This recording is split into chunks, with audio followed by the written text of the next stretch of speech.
Hola queridos amigos, muy buenas noches para todos.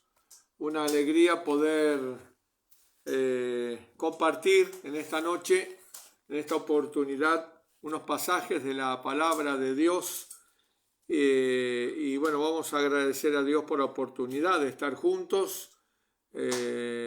Todavía tenemos esta libertad para poder expresar algunos pensamientos, a una reflexión que sea de aliento para nosotros. Vamos a hacer una oración para que Dios nos dirija. Padre Celestial, esta es tu obra, esta es tu medio, úsanos como instrumento en tus manos, Padre amado, para que seamos de bendición al abrir tu palabra y pueda consolar, fortalecer, alentar otros corazones como el nuestro, que necesita todos los días de tu apoyo y fortaleza. Te pedimos tu dirección, tu bendición, en el nombre de Jesús. Amén. Muy bien, vamos a abrir la Biblia en Daniel capítulo 3, una impactante historia que conocemos acerca de estos jóvenes hebreos que resaltan en la Escritura, como resalta José, como resalta Daniel, y no muchos más, correcto, de quienes no se cuenta ninguna falta prácticamente. Ni José, ni Daniel, ni Sadrach, Mesach y Abed-Nego. Seguramente me olvido de alguno, pero no nos alcanzan, nos sobran los dedos de las manos para recordar quiénes fueron. Con actuación, ¿no es cierto?, marcada en la palabra de Dios. En Daniel, en el capítulo 3, encontramos la respuesta de Nabucodonosor a la profecía que Daniel había sido guiado para dar a Nabucodonosor. Dios quería alcanzar el corazón de Nabucodonosor, de Babilonia, y había utilizado a sus hijos, a Daniel, especialmente en Daniel 2, para poder revelarle al rey lo que nadie podía revelar. El misterio del gran sueño que Nabucodonosor había tenido, un sueño dado por Dios, para que impactara el corazón de Nabucodonosor y la gran necesidad de descubrir qué es lo que había soñado, tan importante, tan impactante. Recurrió a su séquito de secuaces, diría alguno, pero era de magos, astrólogos, adivinos, etc. Nadie pudo, por supuesto, revelarle que había soñado. Y allí resalta la figura de Daniel de la manera maravillosa en que Dios fue dirigiendo todo, para que se descubra quién era el verdadero adivino, entre comillas. Y Nabucodonosor queda impactado cuando Daniel le puede revelar el sueño al rey de la estatua de oro, de cabeza de oro, pechos de plata, cintura de bronce, piernas de hierro y pies de hierro y barro cocido, y esa piedra que fue cortada del monte, no con mano, hirió a la imagen en sus pies de hierro, y fueron desmenuzados el oro, la plata, el bronce, el hierro, etc. Así que luego de revelarle a Nabucodonosor y quedar tan impresionado, seguramente Nabucodonosor se fue pensando, ¿cómo que después de mí viene otro reino? Yo construí todo esto para que nadie pueda tocarlo, indestructible. Babilonia era una ciudad de 576 kilómetros cuadrados. Tenía unas murallas entre 30 y 60 metros de altura y 15 de ancho. Por arriba de las murallas de Babilonia corrían los carros a caballo. Así que imagínense ustedes el espesor de esas murallas indestructibles. En derredor de las murallas, en la parte exterior, había un zanjón impresionante que solamente con esos puentes que se bajan se puede cruzar. Por lo tanto, no había posibilidades de colocar escaleras, tampoco con esas alturas, para tratar de entrar por las murallas. Era, como dicen los historiadores, Rawlinson, Herodoto, etc., inexpugnable. Y encima, con el río Éufrates que pasaba por el medio, abasteciendo de alimentos por lo menos para 20 años. Nadie puede hacer sitio por 20 años. Muy bien. Sabemos que la historia, por supuesto, Babilonia terminó cayendo exactamente como revelaba la Escritura, como Daniel lo había predicho, inspirado por Dios, y con los detalles de Jeremías, ¿no es cierto?, 51, Isaías 45, que nos da hasta el nombre de quién iba a tomar Babilonia, con 2 siglos y medio de anticipación. Ni los abuelitos de esta persona, que era Ciro, el rey de Persia, habían nacido. Y sin embargo la Biblia ya hablaba de lo que Dios iba a hacer con Ciro. Tal es el impacto que genera en la mente de los estudiantes de las Escrituras. Pero lo importante aquí es que en la vida de Nabucodonosor y Dios hubo una pulseada de un lado para el otro entre el bien y el mal. La mente de Nabucodonosor estaba centrada allí en unas creencias paganas, pero aparecen estos judíos de Judá y le tiran toda la estantería abajo. Le revela lo que nadie le podía revelar. Un joven, 17 años quizás, contra los grandes sabios viejos, con barbas, con experiencia, supuestamente, adivinadores, agoreros, etc. Y quedan todos chasqueados, avergonzados frente a un joven que señala que quien le revela todo es el Dios de los cielos.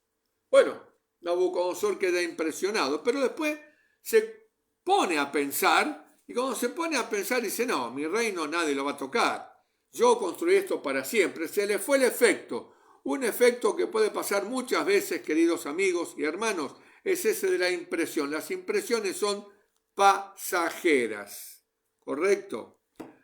Y la impresión se le desvaneció a Nabucodonosor y terminó haciendo una estatua entera de oro en la llanura de Dura. Aquí capítulo 3 nos cuenta esta historia.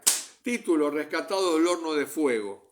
Así que allí usted lo puede leer, todo el capítulo es una belleza, pero para relatarlo y no hacerlo, no podemos leer todo. Allí dice que en la llanura de Dura, Nabucodonosor hizo una estatua del sueño que había tenido, pero toda en oro. Una respuesta del humano al cielo, del enemigo al cielo. Bueno, sí, tú dices que yo caeré, pero yo no voy a caer. Mi reino es para siempre. ¿Correcto? Bueno, se le fue la impresión a Nabucodonosor. Se olvidó del Dios de los cielos y edificó una estatua diciendo, acá estoy yo y esto que yo hice es para siempre. Bueno, tanto que el rey mandó, dice el capítulo 3, en el versículo 3, fueron pues reunidos los sátrapas, magistrados, capitanes, oidores, tesoreros, consejeros, jueces, todos estaban allí. Y entonces los gobernantes de las provincias, a la dedicación de la estatua que el rey Nabucodonosor había levantado, y estaban en pie delante de la estatua que había levantado el rey Nabucodonosor. Y entonces el pregonero anunció que todo el mundo, al son de las trompetas, de los estribillos, de los instrumentos musicales, debía postrarse y adorar la estatua, una violación directa al segundo mandamiento escrito con Dios en tablas de piedra y dada a Moisés. Allí estaban los judíos, allí estaban los deportados de Judá, correcto, no en su totalidad. Algunos, como Daniel, estaría haciendo algún trámite por otro lado, porque no aparece en el relato, y por supuesto Daniel jamás se iba a postrar. Pero muchos judíos se postraron, muchos cedieron a sus convicciones cuando las leyes salen, y acuérdense que dentro de poco nos va a venir a nosotros y nos toca vivirlo, correcto, estas leyes que cada vez se van apretando más. El plan mundial es para el 2030, el nuevo orden mundial, donde se sacarán leyes, etcétera, etcétera, que irán apretando la situación, cerrando el círculo para que el pueblo de Dios, en el gran conflicto espiritual, se sienta presionado. Y muchos van a abandonar la fe. Cuidado, amigo, cuidado, hermano. Este mensaje es para que nos afirmemos en la palabra de Dios, porque va nuestra vida con ello, nuestra salvación. y nuestra salvación está en juego en todo esto. Y está en tus manos, está en mis manos, en nuestras decisiones. Así que estos 3 jóvenes hebreos van a representar ahora a los que en medio de las terribles pruebas y amenazas se mantienen fieles, que es una gran minoría, como pasó en el patio, allí en la llanura de Dura, en ese patio gigantesco donde solamente 3 jóvenes, Sadrac, Mesach y Abed-Nego, se quedaron de pie. Al son de la trompeta, de los instrumentos, todo el mundo se postró, pero 3 jóvenes quedaron en pie. Claro, si todo el mundo se postró y cerró los ojos, y deberían ni enterarse que 3 se quedaron parados.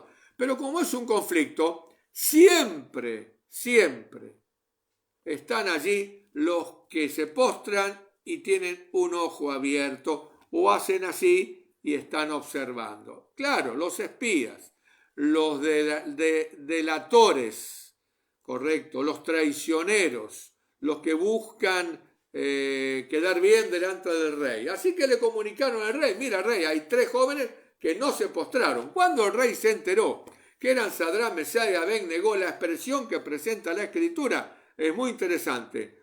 ¿Cómo? Fíjense, versículo 12. Hay algunos varones judíos los cuales pusiste sobre los negocios de la provincia de Babilonia, Sadrac, Mesach y Abed-Nego, estos varones, oh rey, no te han respetado, no adoran tus dioses, ni adoran la estatua de oro que has levantado. Entonces Nabucodonosor dijo con ira y con enojo que trajesen a Sadrac, Mesach y Abed-Nego. Al instante fueron traídos estos varones delante del rey. Habló Nabucodonosor y le dijo: ¿es verdad, Sadrac, Mesach y Abed-Nego? O sea, es verdad. Ellos que habían sido tan fieles como Daniel, ellos que se habían mantenido siendo honestos con el rey, dando el mejor ejemplo de fidelidad dentro de, por supuesto, las reglas y los principios que ellos guardaban. Ahora, ¿es verdad? Y sí, así es. Ellos mismos le declararon, ¿no es cierto? Y le dijeron al rey, ¿no es cierto? He aquí nuestro Dios a quien servimos puede librarnos del horno de fuego ardiendo. Y de tu mano, rey, nos librará. Y si no nos libra, porque Dios también puede no responder a ese auxilio. Si no, los mártires hubiesen sido salvados en el momento de la hoguera. Los mártires hubiesen sido salvados en el momento que la guillotina está bajando y se traba por allí y no le corta la cabeza. Y así distintas situaciones. Los valdenses no hubiesen sido despeñados, pero sí, Dios en un momento determinado permitió. Y si no, sepas, oh rey, que no serviremos a tus dioses, ni tampoco adoraremos la estatua que has levantado. ¡Wow! Esto es una posición clara. Esto es fidelidad. Esto es lo que tú y yo tenemos que ir aprendiendo. A decidir en las pequeñas cosas, porque el que es fiel en lo poco va a poder ser fiel en lo mucho. O sea, el que es fiel en la pequeña prueba podrá ser fiel en la gran prueba que viene. En la que viene para el mundo o en la que venga para tu vida. Porque también tenemos pruebas personales que son difíciles de llevar. Bueno, Dios te está probando, hermano, y es una bendición que Dios nos pruebe.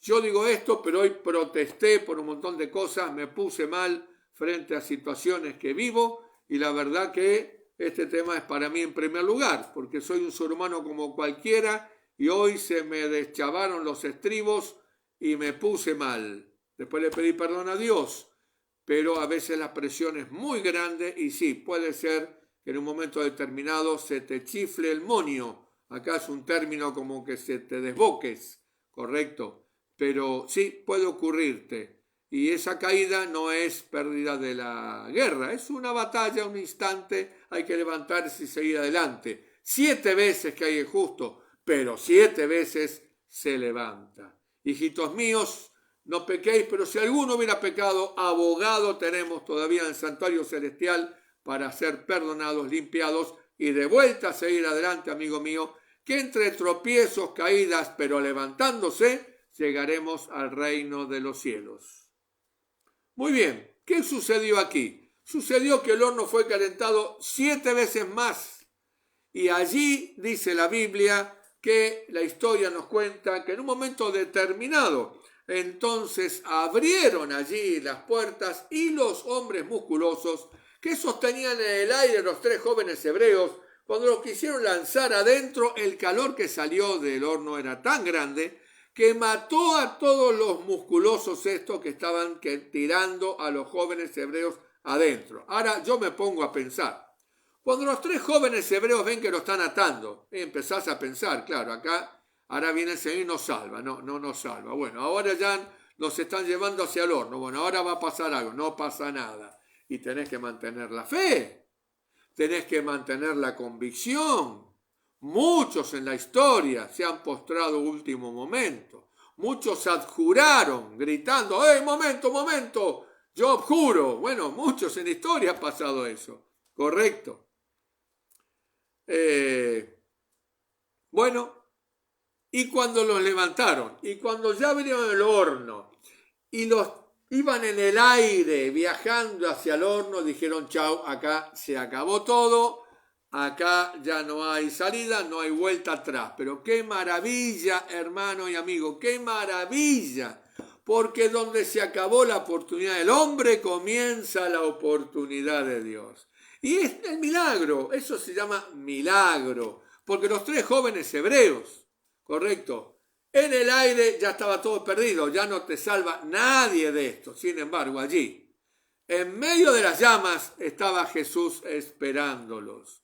Y cuando cayeron dentro del horno, no sé si habrán caído parados, pero el rey vio con sus propios ojos que 4 personas estaban caminando entre las llamas.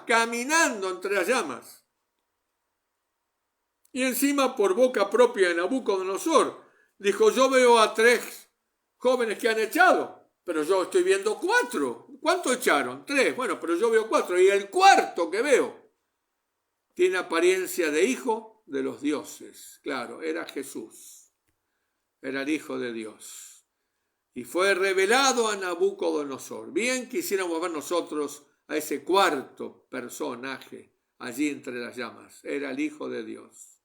Permitiendo que sus hijos caminen entre las llamas sin que les haga absolutamente nada. Yo me imagino a Sadrach, Mesach y Abednego como en un sueño, porque ¿cómo vivís eso? Te tiran al horno, sentís calor y de pronto ahí está un Jesús que no sé si lo habrían visto antes en su vida personal, quizás se le apareció en algún momento en su habitación, no lo sabemos, no lo cuentan, pero allí estaba y se ven caminando entre las llamas. ¡Qué experiencia!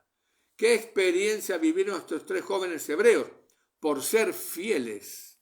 La historia de Sadrach, Mesach y Abednego está porque tuvimos 3 jóvenes fieles. La historia del foso de los leones con Daniel está porque hubo un Daniel que siguió orando y abriendo las ventanas en contra de un decreto.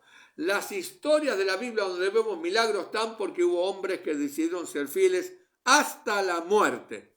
Pero tú, puede ser que te hayas perdido milagros en tu vida porque decidiste ser fiel hasta un momento y después retrocediste o no fuiste fiel y Dios se quedó con el regalo para dártelo y no te lo pudo dar y quedó allí en un veremos.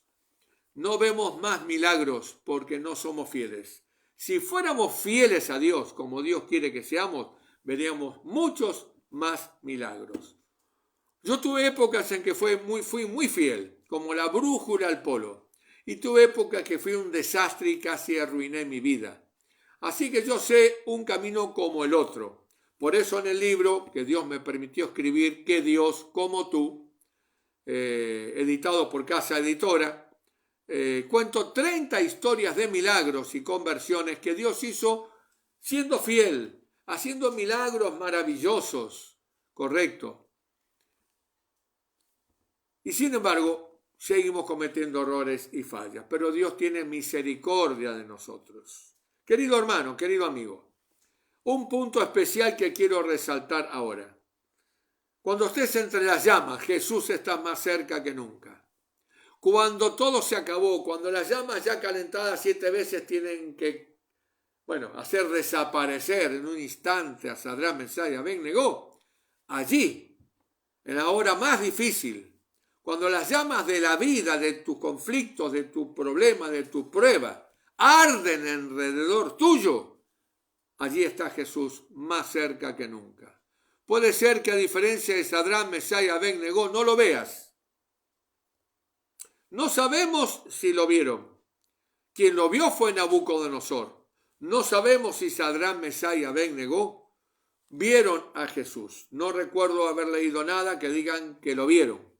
Pero sí, el que lo vio fue Nabucodonosor, porque era Nabucodonosor el que necesitaba ver para que la pulseada vaya para la otra vuelta otra vez. Daniel 2 para un lado, la estatua de oro para el otro, ahora esta experiencia para el otro. Y así pulsó Dios con Nabucodonosor, hasta que finalmente un día lo alcanzó cuando terminó comiendo pasto como los animales, humillándolo. Y allí reconoció que había un Dios en los cielos. ¡Qué maravilla! Nabucodonosor va a estar en el cielo, lo vamos a ver. Bueno, nosotros tenemos que llegar, pero lo vamos a ver si llegamos allá. Por la gracia del Señor, allí estará Nabucodonosor, que le costó una pulseada interesante al Señor. Pero aquí un milagro increíble. Cuando las llamas ardan en tu vida, amigo, Jesús está más cerca que nunca. Cuando salieron del horno, dice la Biblia que ni olor a humo tenían. Lo único que se habían quemado eran las cuerdas que los ataban, pero sus manos no tenían ni un rosadito ni un vello quemado. Una cosa increíble. ¿Qué no puede hacer Dios, querido hermano? ¿Qué no puede hacer Dios en tu vida y en mi vida si tan solo le creyéramos como los niños creen? ¿No es cierto? Porque si no fueres como los niños no entraréis al reino de los cielos. Necesitamos tener esa confianza plena, esa absoluta seguridad de que lo que Dios ha prometido lo cumplirá. Así que bueno, en esta historia interesante, a mí me apasiona esto, ¿no es cierto?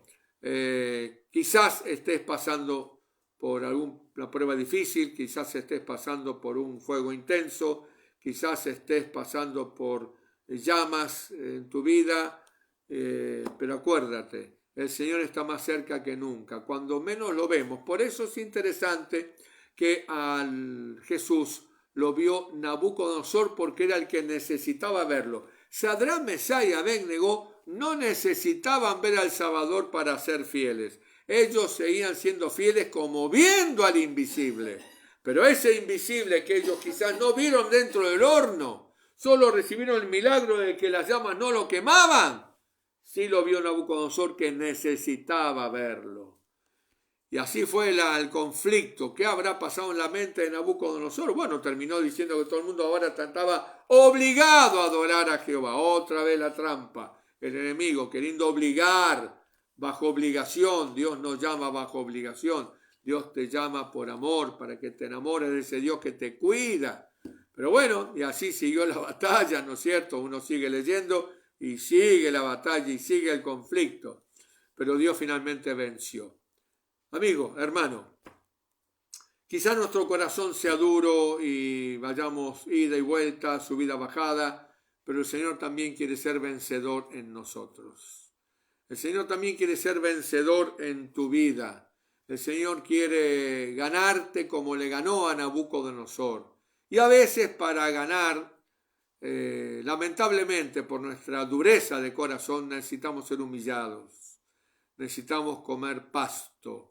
Necesitamos ver cosas que no imaginamos que podríamos ver, circunstancias, experiencias. Pero cuidado, porque esas experiencias también se diluyen. No hay que dejarla diluir. Por eso Elena G. de White dice también que hay que anotarlas. Correcto. Llevar el registro para recordarlas, para que nos sirvan como mojones. Los israelitas ponían 12 piedras y seguían camino. Cuando pasaba alguno de vuelta por allí, veía las piedras, sabía que en ese lugar había ocurrido tal y tal suceso. Hoy tenemos computadora, celular, podemos anotar un cuaderno personal, un libro de esos privados, correcto, donde una nota allí y va teniendo memoria. No olvidemos lo que Dios ha hecho en nuestras vidas. No olvidemos lo que el Señor ¿Cuántas veces ha estado cuando la llama ha ardido en nuestra vida, ha estado cerca? Sí, el Señor cumple su promesa. Y aquí yo estoy con vosotros todos los días hasta el fin del mundo. Todos los días está el Señor. ¿Dónde está? Sofonías 3:17. Jehová está en medio de ti. No allá lejos, no muy cerca, en medio de ti. Sofonías 3:17. Jehová está en medio de ti. Y hay una coma, y sigue diciendo, poderoso. Ese Dios que cuidó a Sadrach, Mesías y Abed-Negó, también te cuidará a ti, me cuidará a mí, si decidimos ser fieles, como la brújula al polo. Ese mismo Jesús que en Mateo 28:20 dijo, aquí yo estoy con vosotros todos los días hasta el fin del mundo. Ese mismo Señor que en Isaías 49:15 dijo, dejará a la mujer, se olvidará la mujer de lo que dio a luz. Aunque ella se olvide de ti, escuchen ahora, yo nunca me olvidaré de ti. Ese es el Señor que tenemos. Ese es el Señor que te guía. Ese es el Señor que te ha llamado de las tinieblas a su luz admirable. Y yo te pregunto, amigo, ¿para dónde estás caminando tú? ¿Te estás postrando frente a las invitaciones del enemigo o te mantienes firme como los jóvenes hebreos para poder ver los milagros que Dios tiene para tu vida, para poder mantener al Señor Jesús más cerca que nunca? Por las dudas, te recuerdo que aunque camines en dirección contraria, el Señor te seguirá buscando. Pero corres mucho peligro, muchísimo peligro. Estás jugando con las cosas de Dios. Querido amigo, si esto te está pasando, detente. Mira el camino por donde anduviste y vuelve por la senda correcta. El Señor te espera hoy con los brazos abiertos, pero no siempre será así, porque el mundo está llegando a su fin y el Señor tiene un tiempo de gracia. Más allá que la gracia esté en años por delante para que se acabe, cuando antes de que Cristo regrese, nadie sabe qué puede ocurrir con nuestras vidas hoy. ¿Cuándo es el día para entregarnos a Él? Hoy.